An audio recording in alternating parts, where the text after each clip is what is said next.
Hello everybody and welcome back to the channel. Today I'm going to be doing my October TBR, and today I'm excited because even though at the beginning of the year one of my number one reading goals was to read books from my own physical TBR, this is the very first time that I've had a monthly TBR comprised entirely of books from my own bookshelf. So no library books, no new books that I've purchased in 2023, no ebooks, nothing like that. These are just books that I have owned prior to this year, and I am excited to get through. So the very first one, I think I have, let's see, 1, 2, 3, 4, 5, 6.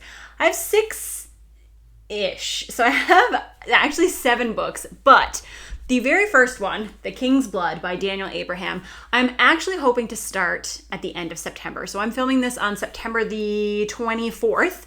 And I am hopeful that I'll be able to start this before September ends. This is the second book to the Dagger and Coin series by Daniel Abraham. I read the first book last summer, over a year ago now. I read the first book, and I have been trying to read the second one with my friend Penny, who has gone ahead and has read several and should be disappointed in me, even if she is not. But I really, really want to read this. I loved the first book. I've heard the second one is even better, and I'm really looking forward to getting to the rest of this series. So this I am hopefully going to start before September finishes, and then we'll be able to continue it on into October. So, Dagger and Coin, book 2. After that, I have a middle grade book called The Bone Garden. And this was gifted to me by my friend Andrew from Andrew's Wizardly Reads. I think it was either like for a birthday or Christmas or something.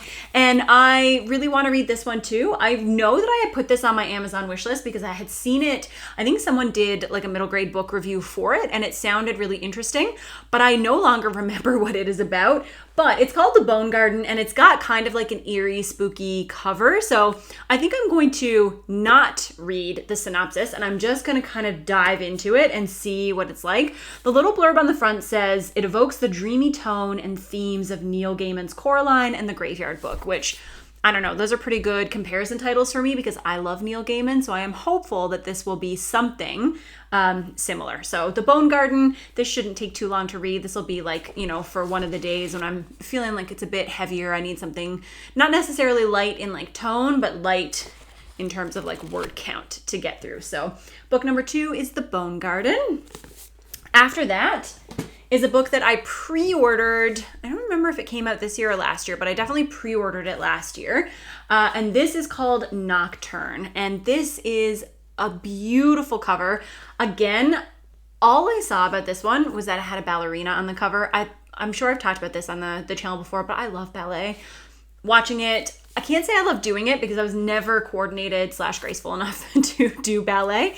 But I would have loved to be able to do it. But any book that is related to ballet, I've read a couple of ballet thrillers, historical fiction, and this one I think is historical fantasy maybe, or like magical realism.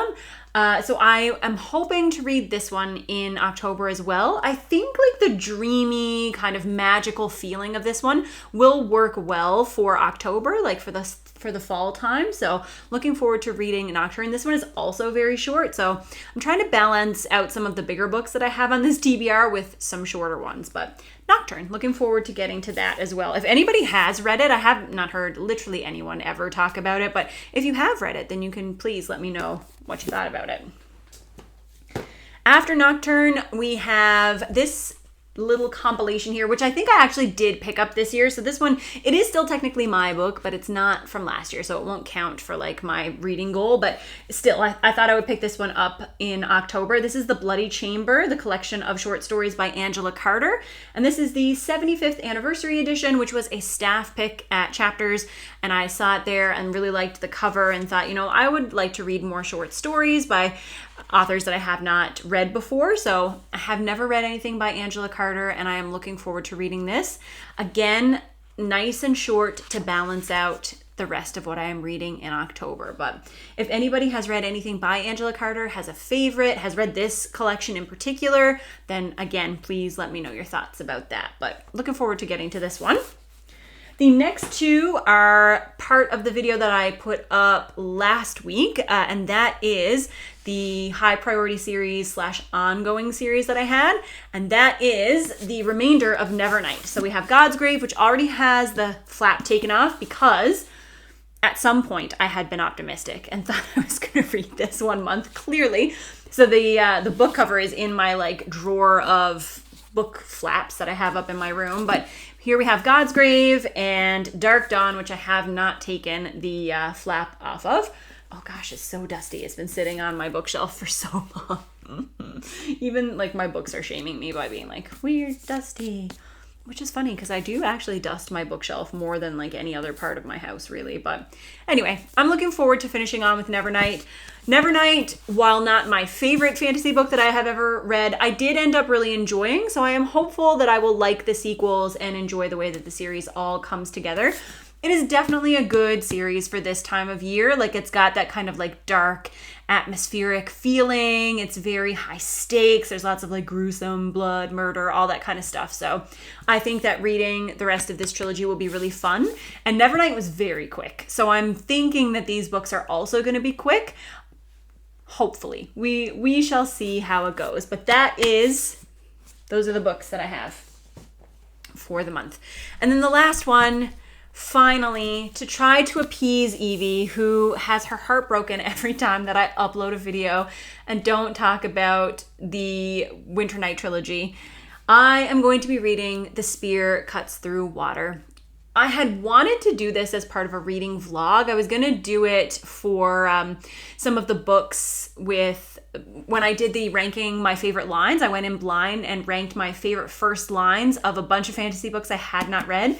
And I was going to use this one in conjunction with Never Die and Lancelot, which were the highest rated and lowest rated opening lines. And this one I had pulled from the middle, but I can just pull a different book from the middle. So I'm going to just go ahead and read this on its own. And I will still try to do that reading vlog, and I'll just pull another book from it for the purposes of that video. But yes, The Spear Cuts Through Water. This is literary fantasy. I don't really, again, know that much about it. I just know that Evie loved it, and her taste tends to, go for that more literary bend to fantasy, things with like really beautiful prose, really deep thematic messaging. So I do have really high hopes for this book. I think that it is like a multi-generational story, that magic is somehow intrinsically linked to that. I believe there might be a queer love story in here. Like, they're just scraps that I have maybe vaguely heard when other people are talking about it, but I honestly don't know that much. I just trust Evie's taste. So when she really loved this book, I was like, okay, well, I'll ask for it for Christmas. And I got it last year. So I do really want to read it. And I am very excited. I have no idea what order I'm going to read any of these books in. I think I might either draw it out of like a little cup, or I might just see what I'm in the mood for when the month starts. Other than Dagger and Coin, I don't think I have any buddy reads scheduled for October. So if you believe that you have scheduled a buddy read with me for October, then please let me know, because I've clearly forgotten about it and I apologize. But I am looking forward to reading these. I'm excited about all of them. In all likelihood, I'll have an audiobook or two going on at the same time. I'm trying to think about whether or not I have any audiobooks that are lined up. I have a bunch that I have put on hold at the library, but there's none that have come through yet, or there's one that I'm like almost at the end of that I'm pretty sure I'll have finished before September ends. So I don't know what I'm going to go ahead and read on audio. I might try to do something like the second Greek book by David Gemmell, just to tick that off my series list. If there's one of those books that are kind of like lingering on my series, then I might pick one of those up on audio. If you have any audio recommendations that you think are really good for October, good fall reads, nonfiction that's like spooky or something like that, then feel free to pass those along, and maybe I will make that my Audible selection for the month. But that is it. That is my list of books to read in October. I'm super excited about all of these.